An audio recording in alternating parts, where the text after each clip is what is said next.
On parle d'écriture inclusive maintenant. Oui, alors qu'Emmanuel Macron inaugure la Cité internationale de la langue française. C'est au château de Villers-Cotterêts ce matin, c'est un peu sa pyramide du Louvre à lui. C'est là qu'en 1539, je vous fais un petit cours d'histoire, le roi François Ier a signé l'ordonnance qui rendait obligatoire l'usage du Français. à la place du latin. Bravo, voilà. Vous êtes très fort dans l'administration et la justice. Et bien, hasard du calendrier, c'est aujourd'hui que les sénateurs vont examiner une proposition de loi qui vise à protéger la langue française des dérives de l'écriture dite inclusive. Alors, faut-il l'interdire? On va voir ça en détail avec les éclaireurs tout de suite.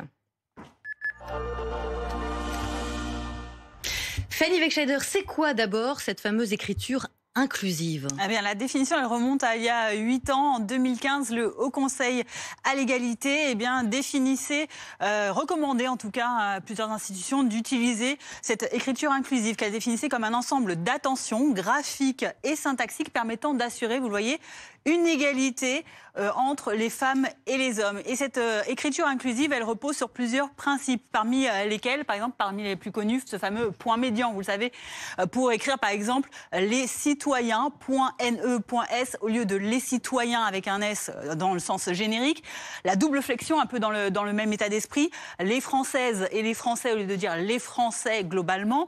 Il y a également ces pronoms neutres utilisés, yel pour il et elle, c'est le pour celles et ceux, et puis aussi ces mots dits épicènes, ces mots un peu valises universelles pour regrouper, par exemple pour dire les droits humains au lieu des droits des hommes ou les droits des femmes.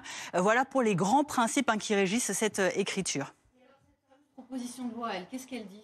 Alors cette proposition de loi portée par une sénatrice Les Républicains va être présentée donc au Sénat aujourd'hui. C'est Pascale Gruny qui souhaite interdire cette écriture inclusive pour, dit-elle, protéger la langue française des dérives de l'écriture donc inclusive. Dans tous les cas où le législateur et éventuellement le pouvoir réglementaire exigent un document en français. Alors de quel document on parle, on va le voir. Et il y en a une certaine liste. Ça parle par exemple des modes d'emploi, des contrats de travail, des règlements intérieurs des entreprises, d'actes juridiques ou encore du code de l'éducation. Alors de quelle dérive exactement on parle dans cette interdiction? C'est par exemple le point médian. Dans cette loi, on veut l'interdire dans ce type de document. Donc pas de point médian, pas non plus de ces pronoms neutres à la yel ou c'est le.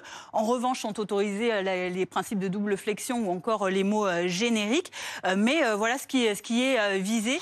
Et puis en ce qui concerne également ces actes, cette loi, ce que ça pourrait changer, c'est que si ces documents sont rédigés avec de l'écriture inclusive, ils peuvent tout simplement être considérés comme irrecevables. Alors elle a de grandes chances, cette loi, de passer, d'être votée en tout cas au Sénat, vu la forte proportion de sénateurs de droite et du centre. En revanche, ça risque d'être un peu plus compliqué à l'Assemblée, puisqu'il y a récemment, quelques jours encore, une proposition similaire du Rassemblement national avait été proposée, présentée. Elle a été arrêtée en cours d'examen et de toute façon, elle avait peu de chances d'être votée. Merci beaucoup Fanny. À noter que cette écriture inclusive, elle est interdite par circulaire à l'école et dans les textes qui sont publiés au journal officiel.